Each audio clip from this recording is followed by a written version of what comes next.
Michael Morton has been growing and enjoying his own tomatoes for 20 years. I like growing tomatoes because I know where they've come from and what I've done to actually get them to where they're ready for the table. He says his homegrown tomatoes taste better than the supermarket ones. The homegrown tomato feels firm but soft, whereas the supermarket ones feels rock hard. Certainly does, doesn't it? All right, let's see what they look like inside. Let's cut them. Michael's tomato is easier than the supermarket one to cut, and it's a lot more juicy and ripe in colour.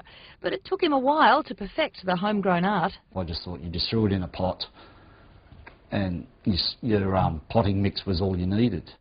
But after making a few changes, Michael's tomatoes are thriving, and he credits his success to a new book by Annette Welsford and Lucia Grimmer. They've taken the old-fashioned approach to growing tomatoes. People are sort of thinking, oh, I want the tomatoes how they used to be like, Grandma used to grow them.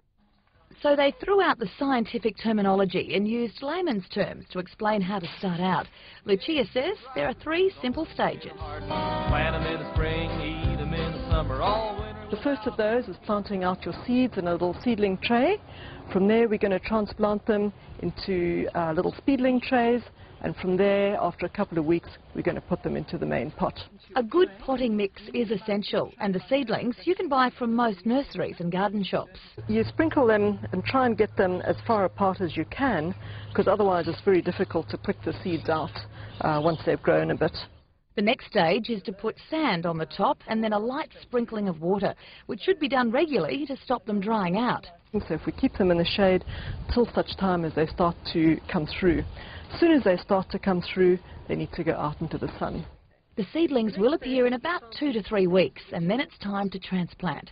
Now the first thing we do is actually make a nice hole in the middle of the pot, and that's got to be big enough to actually take the full tomato plus this little plug of soil. To help stimulate the root growth, Lucia recommends a seaweed solution, followed by fertiliser and then mulch to keep in the moisture. And the better the roots, the bigger your plant is going to be. Potted seedlings will need to be watered every 2 days, and it's best to water in the cooler part of the day to reduce evaporation. Over to Michael's pots, and Lucia's noticed one of his tomatoes has developed a problem called blossom end rot. Generally when you've got this, it's a combination of poor watering or irregular watering and a lack of calcium. To guard against pests like whitefly, Lucia says you should plant some marigolds or chives with your seedlings. It takes about 60 to 120 days before most tomato varieties will fruit, and because tomatoes are generally a summer crop, now is a good time to start. To help you begin, you can buy Annette and Lucia's book, How to Grow Juicy and Tasty Tomatoes, at selected nurseries, or you can get it online at www.bestjuicytomatoes.com. And Michael's tomatoes are certainly thriving after he studied the book, and it wasn't hard work after all. How you going, boys? Need a bit of a drink? I'll have one for you.